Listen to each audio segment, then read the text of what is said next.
Jumpa lagi di Tribun TV. Monitor, ya ini adalah satu komponen yang kalau kita mau pilih yang paling bagus pada saat mau dipasangkan ke PC desktop, mau ke laptop, mau ke Mac atau apapun itu juga gitu ya, paling layak untuk dipilih yang terbaiknya. Iya, percayalah, memilih yang terbaik untuk monitor itu selalu tidak rugi karena dipakai untuk jangka waktu yang panjang banget, dan overall experience-nya kalau dapat yang jelek itu ya pasti terganggu gitu ya. Lagi-lagi saya nggak maksa kalian loh buat beli monitor, tapi cuman menceritakan pengalaman-pengalaman kami sebelumnya, penyesalan-penyesalan kami di mana kami nge-skip monitor-monitor yang bagus-bagus. Nah, kali ini kita mau ngajak kalian untuk mempelajari ya monitor kelas atas dari produsen spesialis monitor yang berkelas yang sudah cukup lama ya. Itu seperti apa? Nah, perkenalkan, ini adalah ViewSonic Elite XG270QG.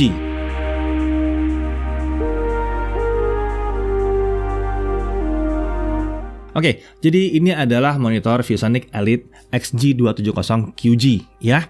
Tapi sebelum kita masuk ke reviewnya, mungkin saya perlu bahas sedikit siapa itu ViewSonic. Ya mungkin kalian ada yang belum tahu atau ya udah lama nggak dengar nama ViewSonic. ViewSonic ini adalah produsen display, monitor, segala macam ya, layar display terkemuka di dunia yang sudah berdiri sejak tahun 1987 gitu ya. Sampai sekarang ViewSonic itu masih tetap fokus ke produk display kayak monitor, proyektor, ya ada proyektor, interactive flat panel yang nggak cuma buat konsumen biasa, tapi juga untuk industrial, untuk perkantoran ya, untuk korporasi besar-besar juga dibuat oleh dia. Nah, di tahun 2019, ViewSonic itu memperkuat produk monitor gaming dengan memperkenalkan yang namanya sub-brand ViewSonic Elite ya. Ya, ini adalah lini monitor yang katanya lini monitor gaming ViewSonic Elite ya. Ini hadir dan dirancang dengan spesifikasi yang memenuhi segala kebutuhan gamer untuk memainkan beragam game. Mulai dari game AAA sampai game e-sport sekalipun. Nah, salah satunya adalah yang satu ini nih, ya, si ViewSonic Elite XG270QG. Oke, mari kita masuk aja ke dalam pembahasannya. Monitor ini diklaim sebagai salah satu monitor gaming premium ya dari varian ViewSonic Elite ya. Didukung dengan beberapa fitur gaming yang terbaik di kelasnya menurut ViewSonic. Kemudian ini yang paling menarik buat kami, ini adalah monitor G-Sync. Bukan G-Sync compatible, monitor G-Sync yang bisa FreeSync. Ini barang langka sebetulnya. Biasanya yang ada adalah monitor FreeSync yang G-Sync compatible. Kalau monitor G-Sync yang bisa FreeSync itu jarang. Oke, displaynya adalah layar 27 inci kalau yang kita tes ini. Resolusinya adalah QHD 2560x1440 pixel. Otomatis itu berarti aspek rasionya adalah 16:9. Dan dia menggunakan panel nano IPS. Ya, ini salah satu kelebihan ya, nanti kita bahas sendiri kenapa nano IPS itu sebuah keunggulan yang luar biasa. Kemudian response time-nya 1 millisecond gray to gray. Nggak bercanda, gray to gray. Jadi kalau ada yang cuma nulis 1 millisecond doang, itu belum tentu gray to gray. Standar 1 millisecond yang benar adalah gray to gray ya. Brightness-nya sampai dengan 350 nits. Dengan color gamut itu DCI-P3 98%. Ini menarik, monitor gaming tapi color gamutnya DCI-P3 98%. Ini jauh di atas sRGB ya. Untuk reproduksi layarnya mencapai 1,07 miliar warna. Viewing angle-nya 178 derajat horizontal vertikal. Ya, IPS emang biasa seperti itu ya. Refresh rate-nya 144 Hz untuk default dan bisa di-up sampai 165 Hz. Monitor ini punya fitur flicker free. Kemudian adaptive sync-nya tadi udah dibahas, Nvidia G-Sync, dan ini bukan G-Sync compatible. Bedanya adalah kalau G-Sync berarti dia sudah lolos dari quality control-nya si Nvidia sendiri. Jadi Nvidia ada syarat-syarat, harus pakai komponen-komponen seperti apa, segala macam, itu berat. Itu yang bikin monitor-monitor G-Sync itu nggak bisa murah karena syaratnya tinggi. Nah, kemudian dia juga punya speaker 2 watt x 2, jadi stereo ya. Oke, untuk pakai penjualan isinya adalah unit monitor, kabel power plus adapter. Nah, kabel powernya ada 2, ini tipenya beda-beda ya.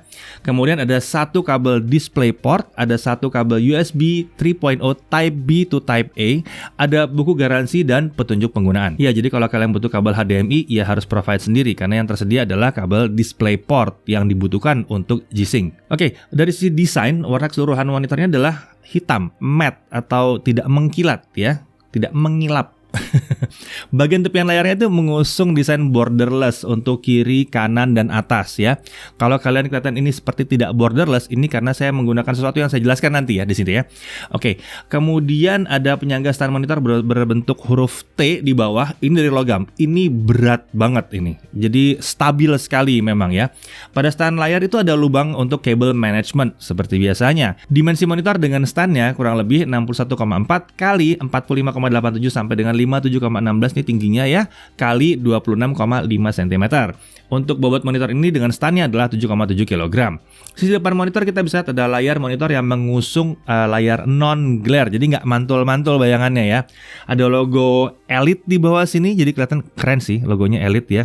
Dia bahkan nggak pakai logo ViewSonic, dia pakai logo Elite di sini, keren banget. Terdapat logo Nvidia G-Sync di sebelah kiri bawah. Lalu ada lampu indikator power di sebelah kanan bawah.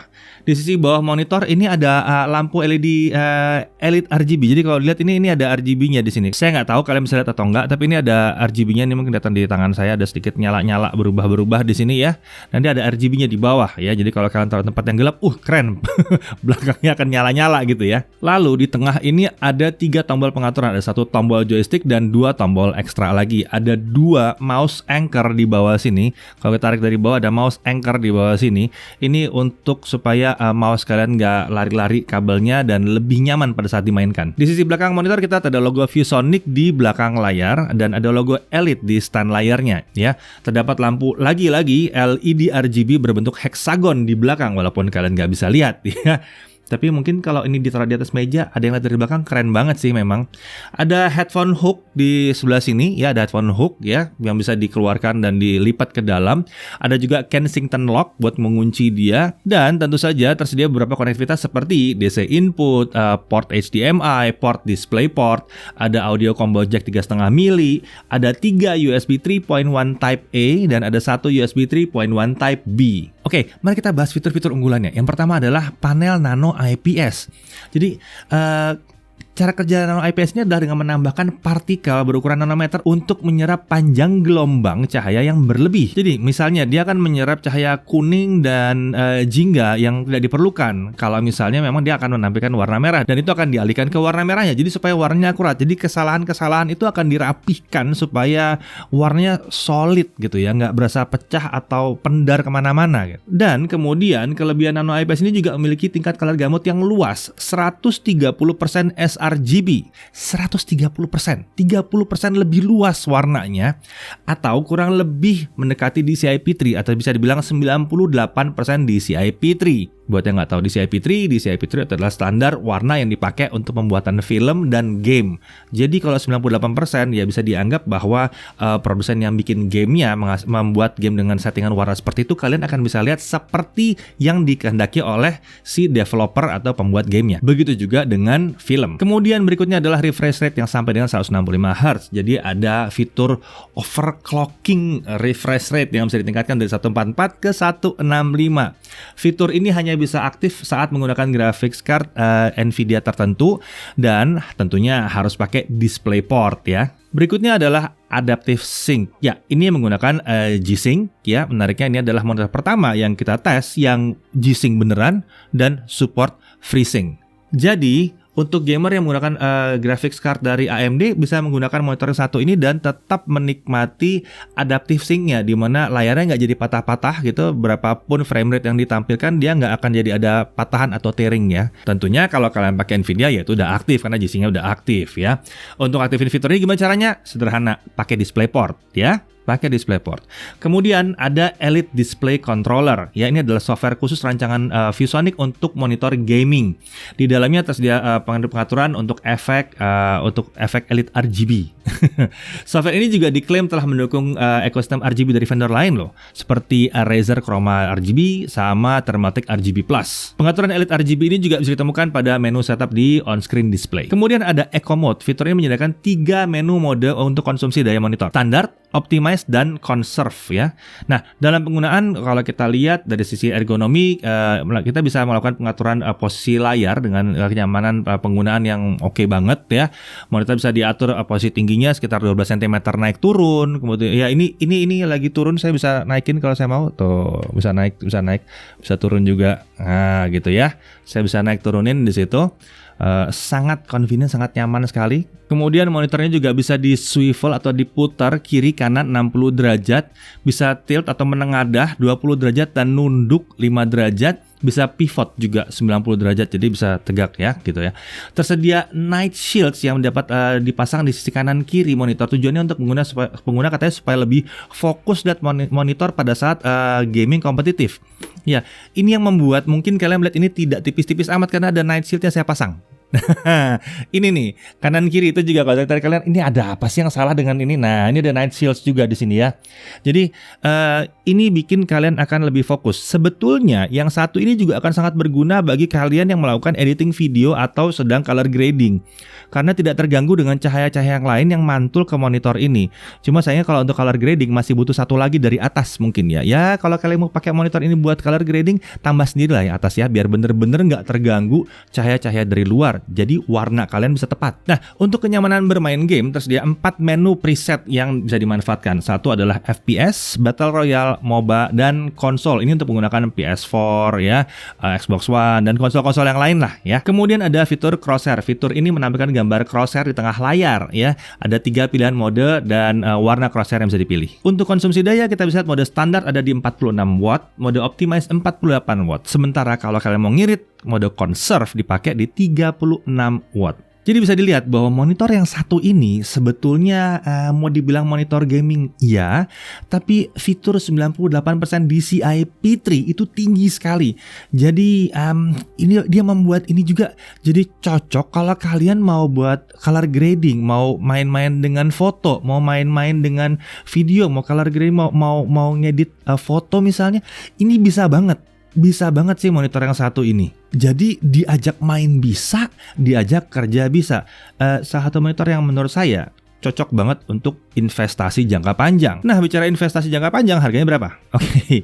Ya, harga SRP yang ditawarkan oleh ViewSonic adalah 12.500.000. Ya, wajar untuk sebuah monitor yang luar biasa seperti ini ya.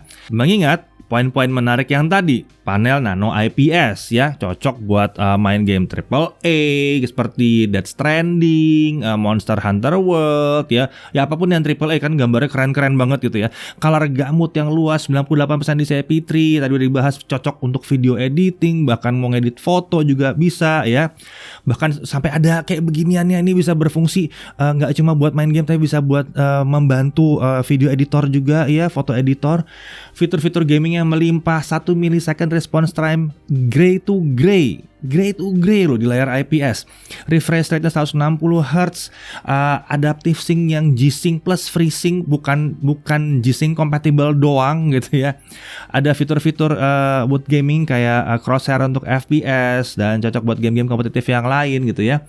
Desainnya ergonomis, mudah dipakai, ada cable management, konektornya lengkap, ada pengaturan dengan joystick di bawah yang nyaman juga, ada fitur eco mode, dan harga yang sebetulnya ini cukup bersaing untuk kelasnya. Ya, ini bukan monitor kelas rendahan. Ini adalah monitor kelas atas, kelas elit. Saya Didi Irfan, jaga TV TV.